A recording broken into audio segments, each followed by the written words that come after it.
En un mundo a la deriva, cuando la búsqueda e intentos humanos no bastan, solo una es la fuente de esperanza que llenará todo su ser. Es Dios, quien con su palabra viva y eficaz le habla hoy. Con ustedes, el pastor Óscar Velázquez.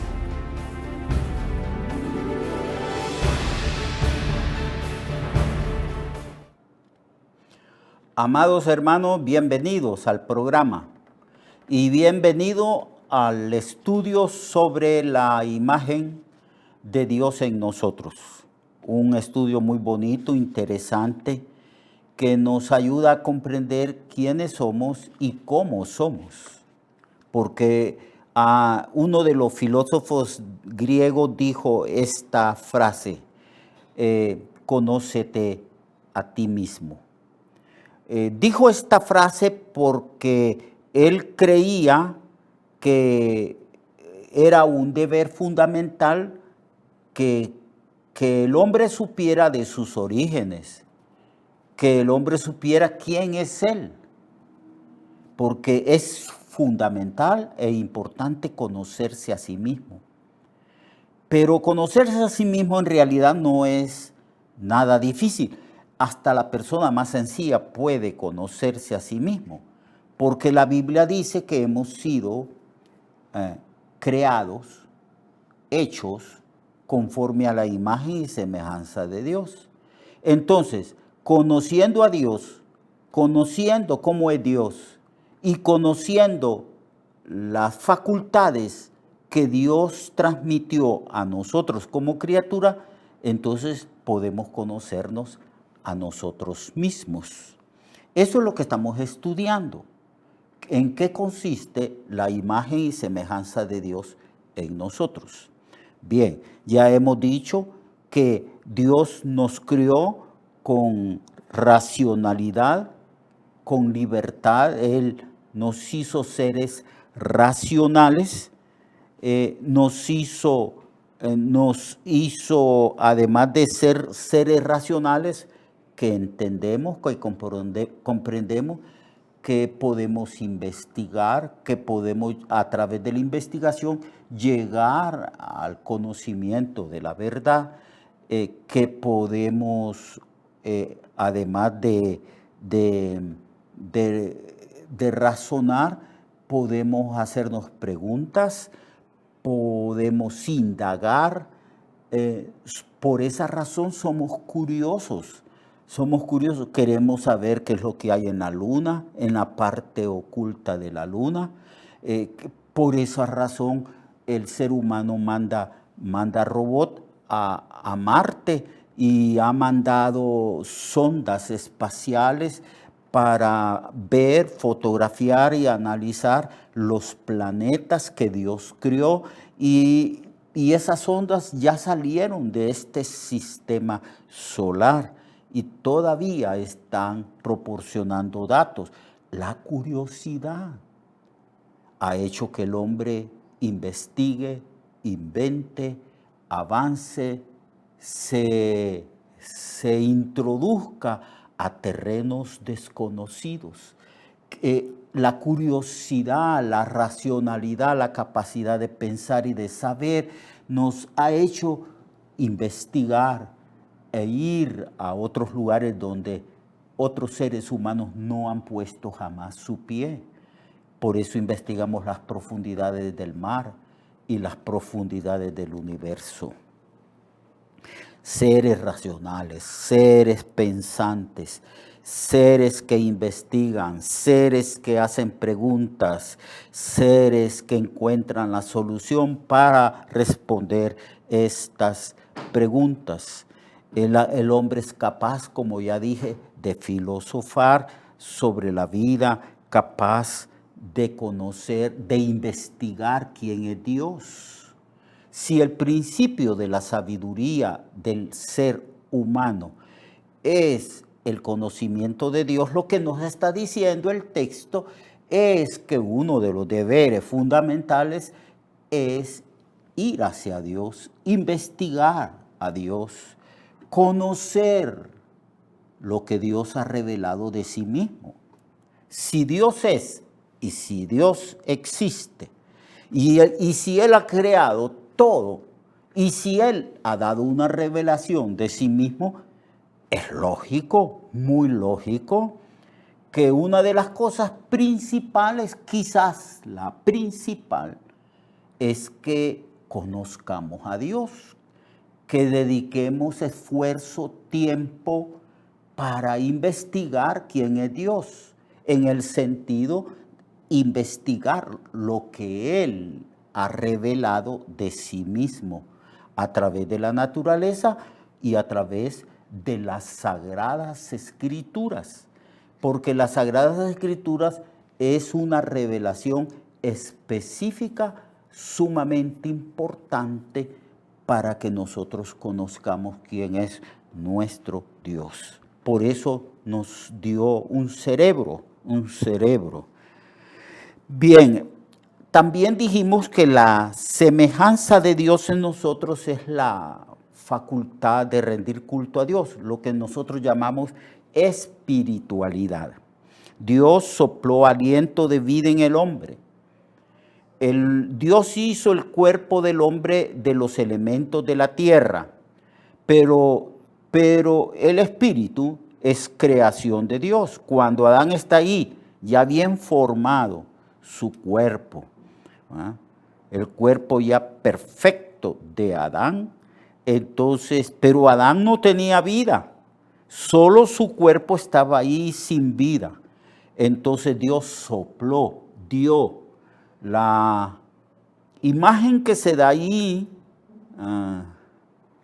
es que pareciera que Dios se inclinó y sopló.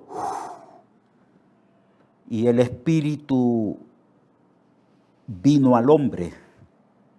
Y el hombre despertó. Adán abrió sus ojos. Adán miró hacia alrededor.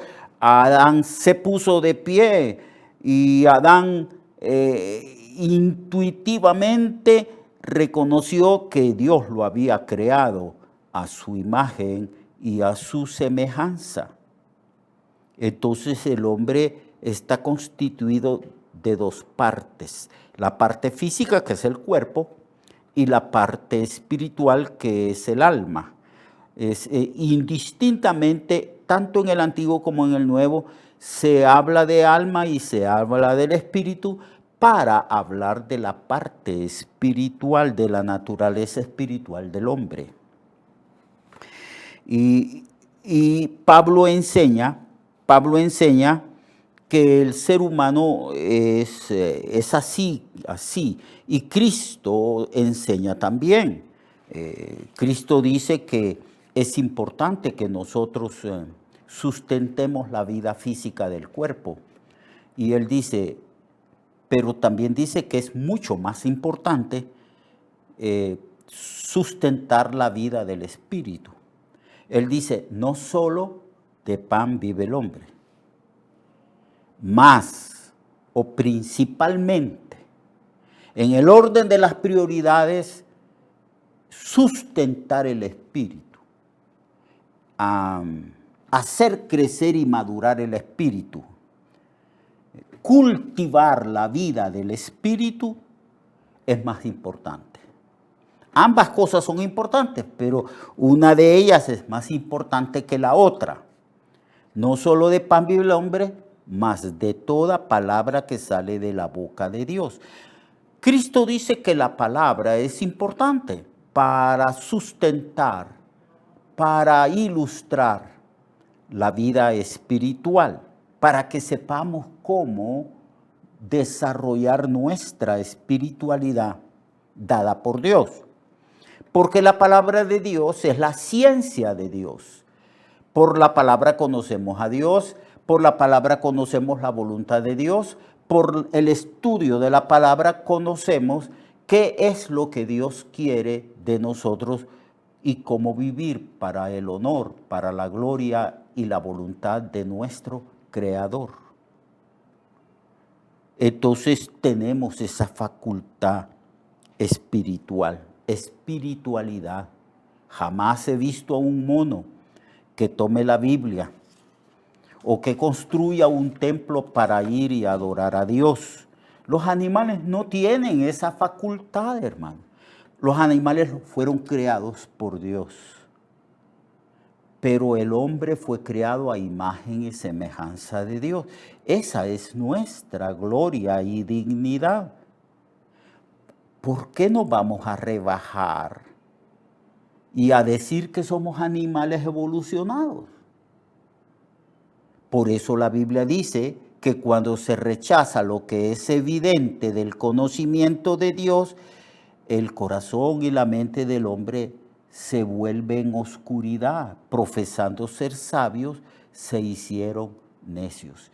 En el tiempo de cuando se escribió el Nuevo Testamento, era el tiempo del Imperio Romano.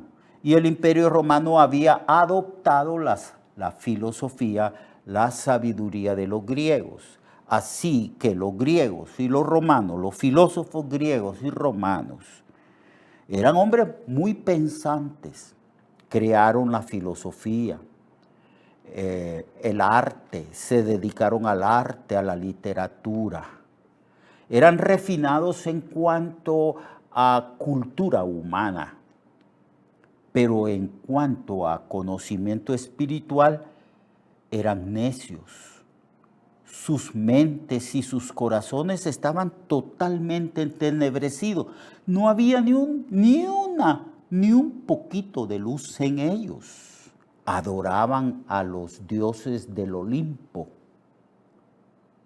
Y los dioses del Olimpo que ellos mismos habían creado en su razonamiento obscurecido eran semejantes a los hombres con pasiones humanas.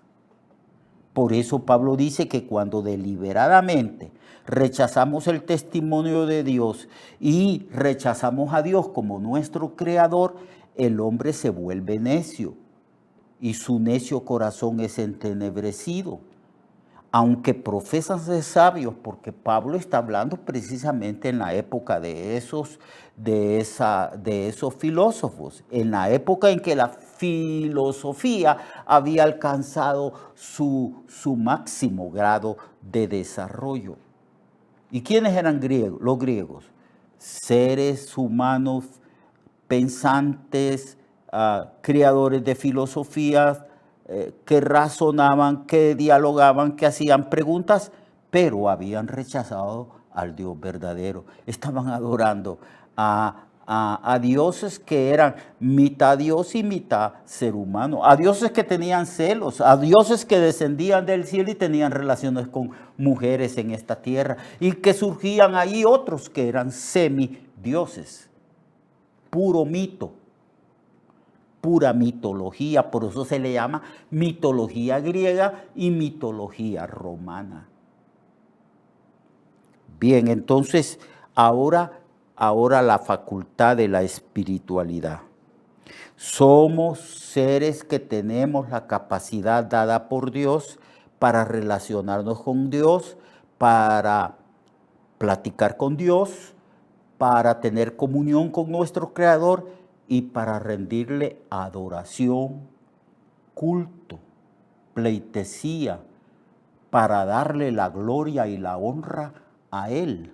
A Él sea el honor, a Él sea la gloria. Él es el único digno de toda adoración. Entonces, por esa razón, Dios condena la idolatría. Uno de los pecados que más ofende a Dios es la idolatría. ¿Qué es la idolatría? La idolatría es un ídolo, una imagen ya sea de animal o una imagen de hombre o de mujer que el hombre la manda a hacer o la hace.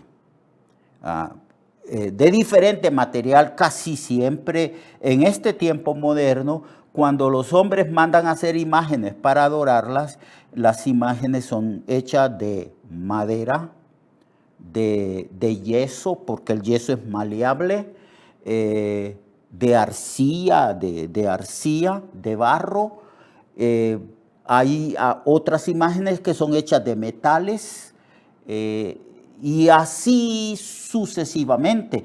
son hechos de metales y para darle un valor le hacen un baño de algún metal precioso como plata o como oro. Eso es idolatría. La idolatría es hacer una imagen y luego que decirle a esa imagen, tú eres mi Dios. Y hablarle a esa imagen que tiene oídos, pero no oye, que tiene ojos, pero no ven, que tiene nariz, pero no respira, dice la Biblia, y boca y no habla, que tiene pies, mas no anda. Es lógico, usted va a cualquier lugar donde ven imágenes y que la gente se arrodilla delante de esas imágenes y le habla a esas imágenes, eso es un absurdo. La idolatría es la mayor insensatez que el ser humano se ha inventado para engañarse a sí mismo. Teniendo un Dios todopoderoso que nos hizo a su imagen y a su semejanza, el Dios que está presente, porque una de las facultades de Dios es que Él es omnipresente. ¿Por qué no hablarle a Él? El Dios invisible, el Dios que es espíritu, porque Cristo dijo, Dios es espíritu y los que le adoran deben de adorarle en espíritu y en verdad. Entonces ese Dios condena la idolatría. Es cambiar la gloria de Dios por el absurdo, lo ilógico de la idolatría. Así que Dios hizo al hombre una parte espiritual y otra física y puso un espíritu en nosotros para que le adoremos en espíritu y en verdad. Nuestra espiritualidad nos faculta para adorar a nuestro Creador, pero adorar al Creador implica que hay toda una teología, una doctrina, una enseñanza de cómo acercarnos a Dios y adorarle y servirle. Es en espíritu y en verdad. Estas palabras fueron dadas a la mujer de samaritana. Le dijo, mujer, Dios busca adoradores que le adoren en espíritu y en verdad. Así que el hombre tiene una naturaleza espiritual y su deber fundamental es dar gracias a su Creador, adorarle, cantarle, rendirle el reconocimiento y la gloria que Él merece.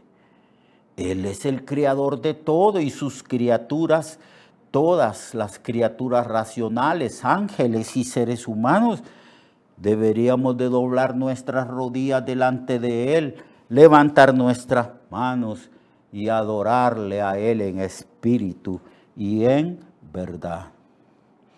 Por eso Dios condena la idolatría, que es la adoración a los ídolos, la adoración a las imágenes. Él no permite que le demos gloria a las imágenes ni a ningún ser humano. Él es celoso de su propia gloria. La gloria solo a Él le pertenece.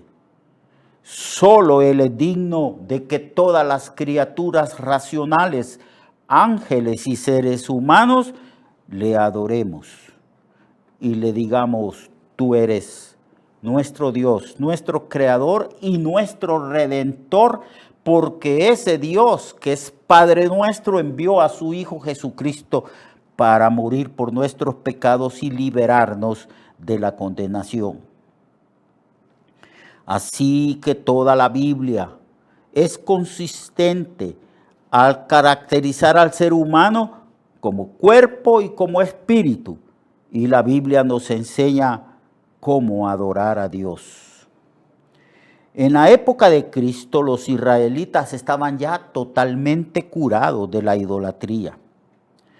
La idolatría que consistía en rendirle culto y adoración a las imágenes. En muchos periodos de la historia de Israel, ellos se habían vuelto a los ídolos y habían provocado a celos a Dios. Habían adorado a ídolos de madera, de metal, de piedra. Pero ahora el Señor quiere que le adoremos en espíritu y en verdad. ¿Quiere adorar a Dios? ¿Quiere dar gracias a Dios? Tenga cuidado, no se vaya a postrar ante las imágenes. Lea la Biblia y encontrará allí todo lo que Dios dice respecto a la idolatría. La Biblia dice, huid de la idolatría. Dios está presente, Dios es omnipresente, Dios es un Dios que es espíritu. No lo vemos, pero Dios está presente en todas partes. Él es sabio, Él es todopoderoso. Él hizo al mundo y sustenta el mundo. Él le da vida a usted. Y debe de adorarle así como la Biblia enseña que debemos de adorarle. No puede usted hacer una imagen porque Dios es espíritu. Dios no tiene una imagen física. Por eso Cristo dice, primero, Dios es espíritu. Dios es un Dios que es espíritu, espiritual. No lo vemos porque es espíritu. Por lo tanto, dice Cristo, todos los seres humanos deben de adorar a ese Dios que es espíritu y en verdad. En espíritu y en verdad. Muy bien. Entonces, amados hermanos, la imagen de Dios implica que somos individuos. Somos conscientes de que somos personas y que somos únicos. No hay nadie como nosotros. Segundo, tenemos la capacidad de pensar, de razonar, de aprender, de enseñar. Y tercero, tenemos capacidad de espiritualidad, de adorarle a Él en espíritu y en verdad. Vamos a estudiar mañana otra de las facultades sumamente importantes. Dios es un Dios santo, perfecto en todos sus atributos y en todas sus características. Él es santo. Y en la Biblia dice, sed santos porque yo soy santo. Mañana vamos a estudiar respecto a la moralidad del hombre, que es la imagen de Dios en nosotros. Lo espero mañana, hermano. Venga mañana para que estudiemos juntos las Sagradas Escrituras. Dios le bendiga, ame a Dios, honre a Dios, amémonos los unos a los otros. Amén.